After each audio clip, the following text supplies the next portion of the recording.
The WebBot project, developed in the late 1990s, was created to assist in making stock market predictions. The technology uses a system of spiders to crawl the internet and search for keywords, much like a search engine does. When a keyword is located, the bot program takes a snapshot of the text preceding and following the keyword. The snapshot of text is sent to a central location, where it is then filtered to define meaning.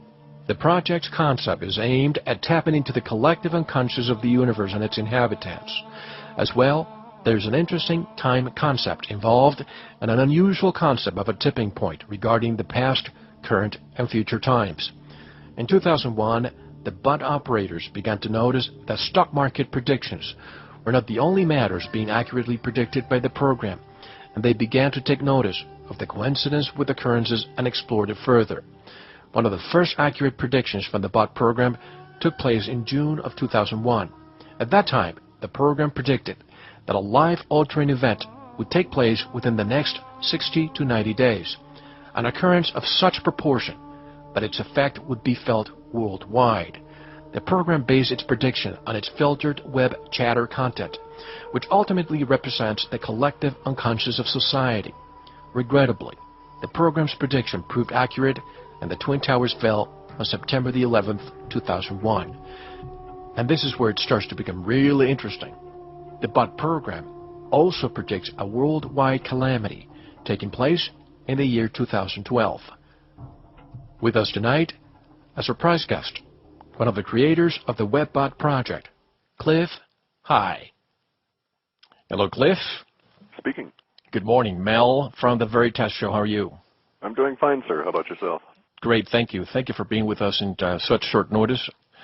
Cliff, I want to be able to get as much information as possible with the short amount of time that we have. I read a post at a website, which is what prompted me to contact you. The title of that post reads, "No more WebBot, last report here." Quote, "The WebBot ran its last report. Cliff and George are not running any more reports now.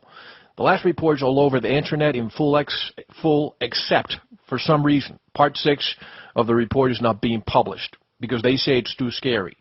So I really cannot imagine what exactly is in there, because what is out is, in my opinion, pretty extreme and scary on its own." Unquote. And this is one that caught my attention even more because she's a very respectable person, comes from Catherine Austin Fitz, who will be with us in just a few days.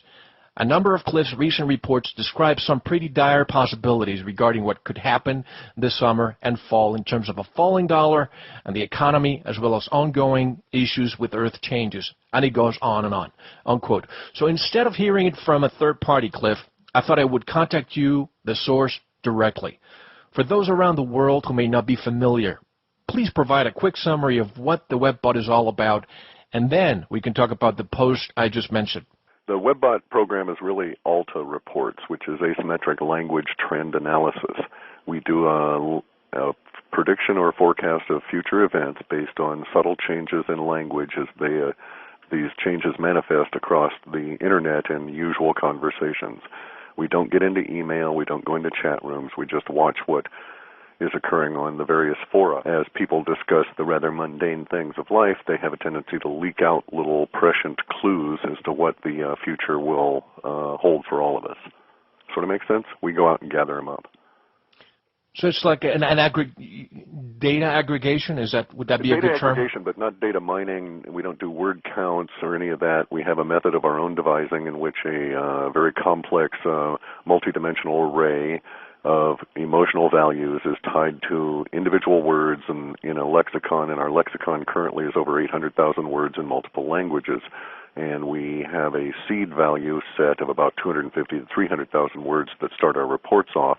And then our data gathering will go on out and gather perhaps 100, maybe 200 million reads, we call them. A read is finding one of our seed value words in conjunction with certain emotional quantifiers, and then it reads 250 bytes, or excuse me, 2,500 bytes more or less on either side if those bytes are available, and we use those words within that read to associate with the seed value.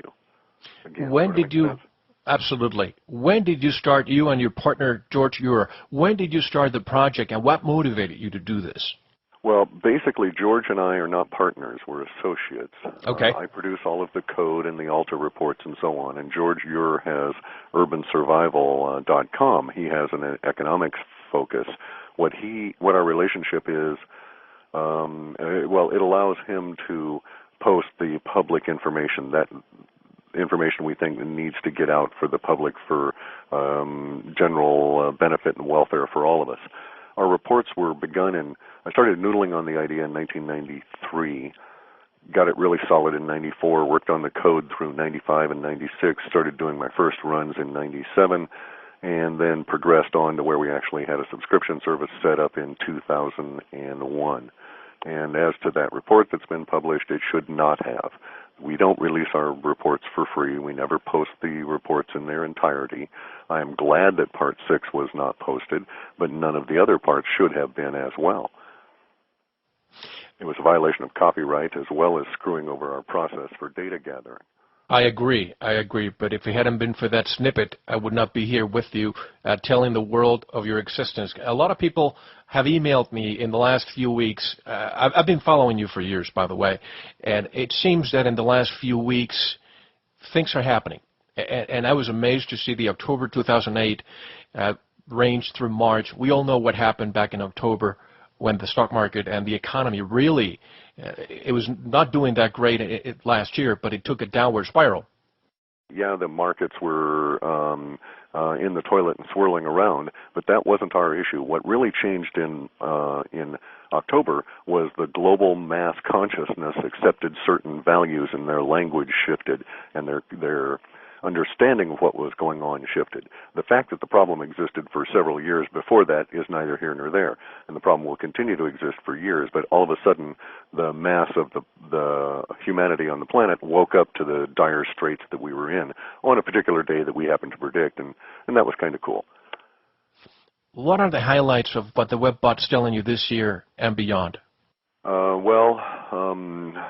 They had said, I'll get into some of the other stuff in a minute, but basically what we're facing is a situation in which the summer is going to bring about the acceptance, again, by a large number of people, so it will take a number of months to occur, but the idea of undeniability in terms of Earth changes.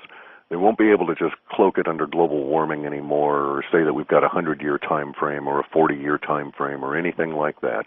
By the time we reach what we call the end of the summer of hell, which will officially terminate on the autumnal equinox in September, by the time we get there, a large percentage of the populace of the planet will understand just how dire the weather and climate situation truly is, and we really do need to expand our thinking and go beyond the idea of merely weather and climate, because it now includes things like volcanoes, shifting continents, rising oceans, massive die-off of animals and plants, etc. That's what for summer, and then it really gets nasty in fall. And then what's coming in the fall?